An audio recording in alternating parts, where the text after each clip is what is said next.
بے تکلف مجلسوں کے ہم نشیں آن لائن دارالافتاء سروس کے چیئرمین مولانا مفتی محمد ارشد فاروقی صاحب سے میں درخواست کروں گا کہ آپ تشریف لائیں اور اپنے تاثرات مختصراً پیش فرمائیں۔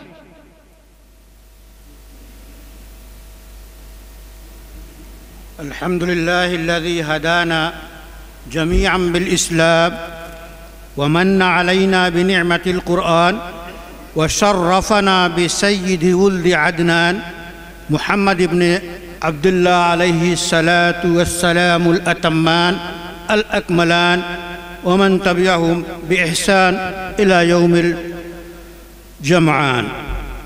أعوذ بالله من الشيطان الرجيم، بسم الله الرحمن الرحيم، كلوا من طيبات ما رزقناكم،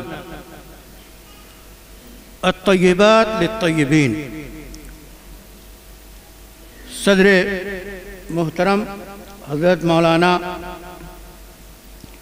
احمد خضر صاحب و سرپرست نے ایک شہر یہاں بسا رکھا ہے، اللہ تعالیٰ اس خانوادے کو اپنی شایان شان بدلہ دے۔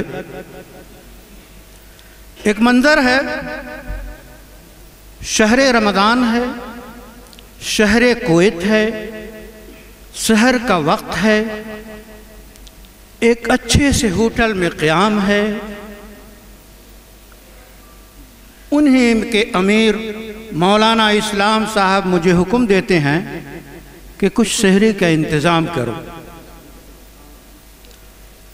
میں نیچے گیا، گھومتے گھومتے ایک مصری مخبز پہ پہنچا،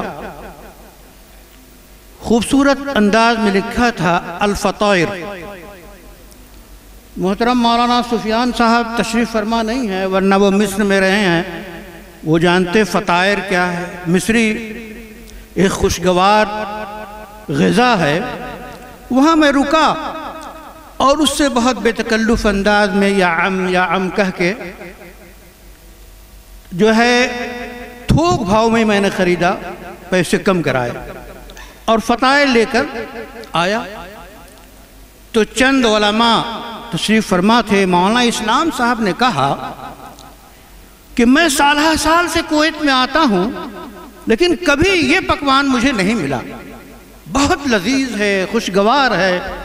میں نے عرض کیا کلوا من طیبات ما رزقناکم، طیب ما احسن و الذ، خوشگوار طعام طیب ہے، تو فطائر اسی میں شامل تھا۔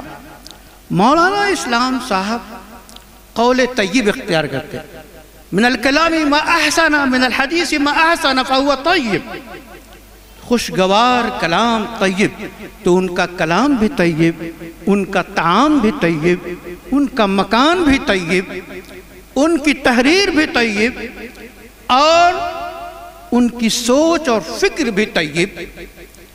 اس لحاظ سے ظاہر ہے یہاں علماء اور طلباء ہیں، طیب کا جو مفہوم ہے، قرآن کے الفاظ کا جو مفہوم ہے، اپنے اندر سمندر سموئے ہوئے ہے۔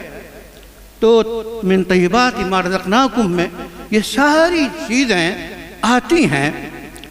اور حضرت حکیم الاسلام قاری محمد طیب صاحب رحمۃ اللہ علیہ فرماتے تھے کہ شیخ الہند علیہ الرحمہ نے یا ان سے پیشرو جو مترجمین ہیں دہلوی، انہوں نے الطیبات الطیبین کا جو ترجمہ کیا ہے اچھیاں اچھوں کے لیے، تو یہ اردو کا جو انتخاب ہے کتنا عمدہ ہے۔ یعنی طیب صرف جو ہے ایک چیز پیش نہیں ہے، جتنی اچھیاں اچھوں کے لیے۔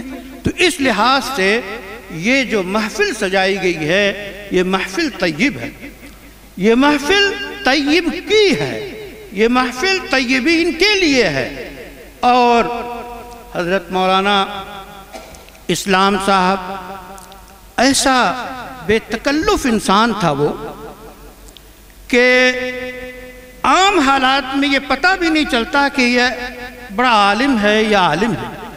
خود ہی فرماتے تھے میرے پاس صرف مشیخت کی ایک علامت ہے، وہ مندیل، رومال، اس رومال کو کبھی کاندھے پہ رکھ لیتے، کبھی سر پہ رکھ لیتے اور فرماتے بس یہی ایک مشیخت کی علامت میرے پاس رہتی ہے، بقیہ کچھ نہیں۔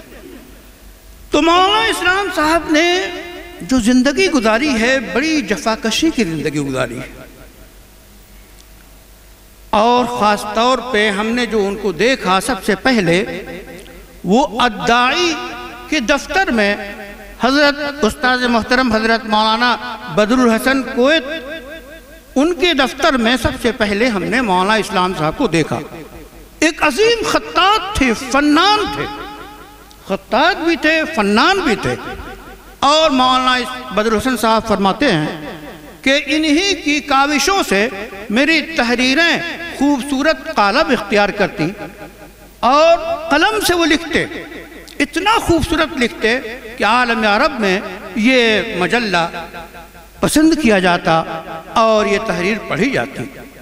ان کی عربیت میں بھی طیبیت تھی، طیب تھی، وہ اتنے شاندار عربی لکھتے تھے کہ حقیقت یہ ہے کہ حضرت حکیم الاسلام جب کہیں تشریف لے جاتے، عربی میں مقالہ پیش کرنا ہوتا، اور ان کے جانشین حضرت مولانا اسلام صاحب، حضرت مولانا سالم صاحب، تو ان کے مقالات کو عربی میں منتقل کرتے، بلکہ حضرت مولانا طیب صاحب رحمۃ اللہ علیہ کا بڑپن دیکھیے، ایسا ہوتا کہ بیٹھتے اور جو عربی میں لکھ کر لے جاتے تو فرماتے کہ آپ سنائیے، سنانے کے بعد حضرت مولانا قاری طیب صاحب کہتے کہ اب میں ادا کر رہا ہوں، آپ سنیے۔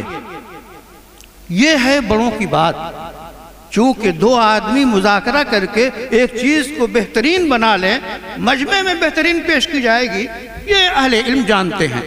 تو مولانا اسلام صاحب کی بڑی خوبیاں تھیں، اور برادرم مولانا بدر اسلام جو ہے ان کے نقش قدم پہ ہیں، وہ خطاط تھے، فنان تھے، تو آج کی کمپیوٹر کے دنیا کی یہ تمام چیزیں یہ اس سے واقف ہیں اور بہترین ڈیزائننگ اور ڈیزائن کرتے ہیں، تو یہ بھی فنان ہیں اور مدرس بھی ہیں۔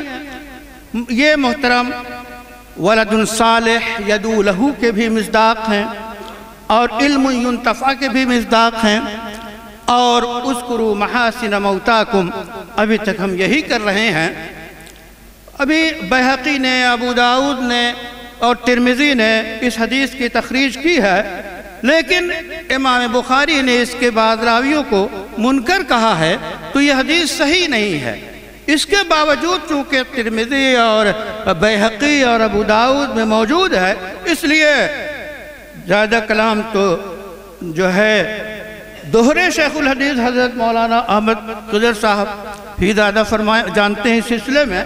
بہرحال تو حدیث ہم نقل کرتے ہیں، تو ان تمام چیزوں کے بدر اسلام کے جانشین، اللہ تعالیٰ سے دعا ہے کہ اسلام کے نقش قدم پہ اور ہمیں چلائے اور خیر عطا فرمائے۔ وآخر دعوانا الحمدللہ رب العالمین۔